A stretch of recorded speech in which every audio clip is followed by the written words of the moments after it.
in terms of your own the trucking company, and talk about the contrast from, like we said, from the Trump administration versus what you see now. Okay. The big difference in my business is fuel. The cost of fuel last year, $43,000 in fuel. You know, under the Trump administration. Previously, that number was like $34,000. Right.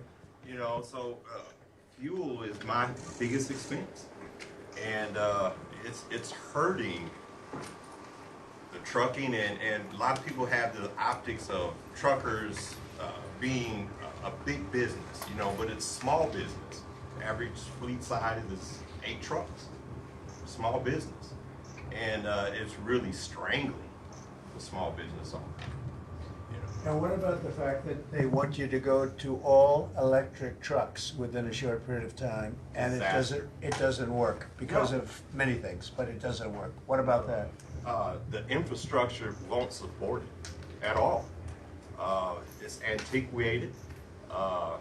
There's hardly places for trucks to park, diesel trucks, let alone charge electric trucks. I don't see how that's going to work. And just the cost of it. You know, like I was talking about, California, it was leading this push under CARB, California Air Resource Board.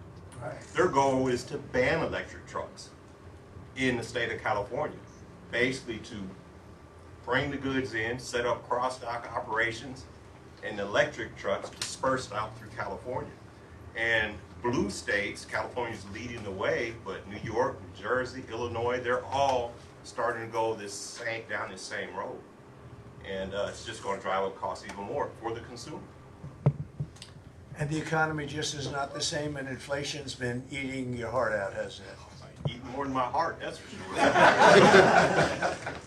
Yes, feel it. So sad. Go ahead. So Thank you very much. Thank you. thanks. Then I'll pivot over to Carl. Carl, you know, you do a lot of huge projects. Of course, proud of you. In terms of, you remember in the Trump administration everyone used to hear the word permits, procurements, and what did that look like, and how much cumbersome and how much time that tied into money of just waiting and this layer and all the bureaucracy. What do you see back then in the Trump administration when it becomes, and we're talking about regulation cuts, what does that look like now in the Biden-Harris?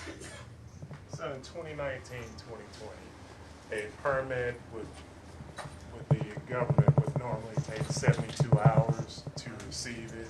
So if we went for a permit on the 15th of April, we'll have it, you know, later than the 18th of April, which meant we can bill on mobilization and get paid fairly quick. Now, a permit will take us anywhere from April the 15th to May the 15th. We won't receive it until after the 15th of May, which is too long. It's a month, 30 days, so we can't invoice until June the 1st, which for us, a big difference. We need cash flow. In order to get the cash flow, we need to mobilize, invoice the customer so we can get those receivables. One of the things that's killing us right now is the workman's comp and general liability. I watched it slide up to 25% this year. That's the increase that we're paying this year. Next year it's probably going to be worse. And we're a small business, but not a small business.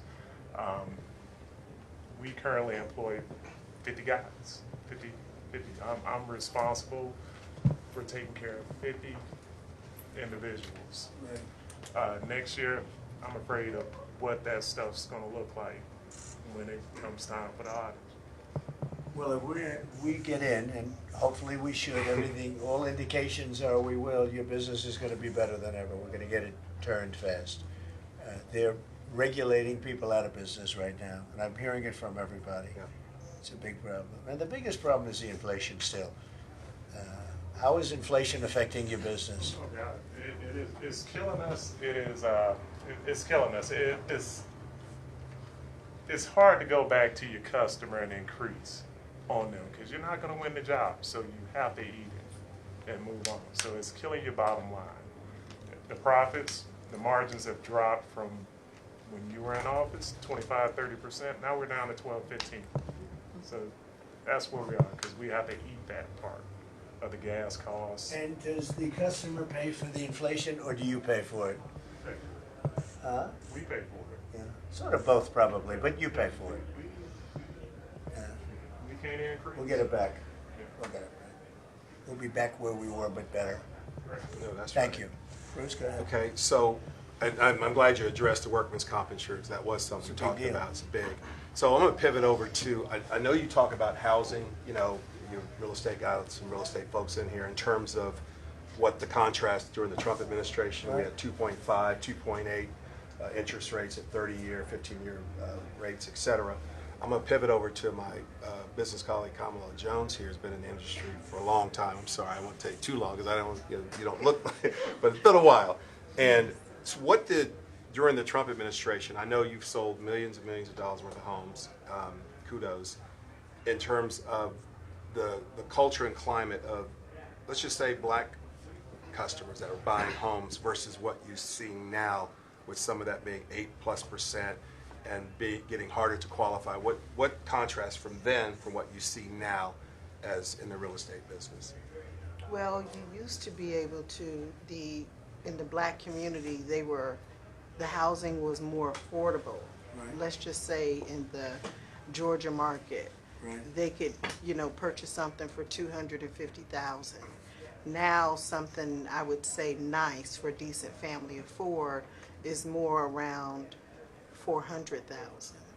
And the problem that we're seeing is it's not a lot of down payment assistance programs. They need a little bit more help with down payment assistance or something, because we're talking about nurses, people who Yeah. are what do you call that? The people who that are in the hospital industry. They're People with good jobs with good jobs. and good money, but they still can't afford to have the American dream, can they? No. And 4 years ago, that's what they had. They had the American dream.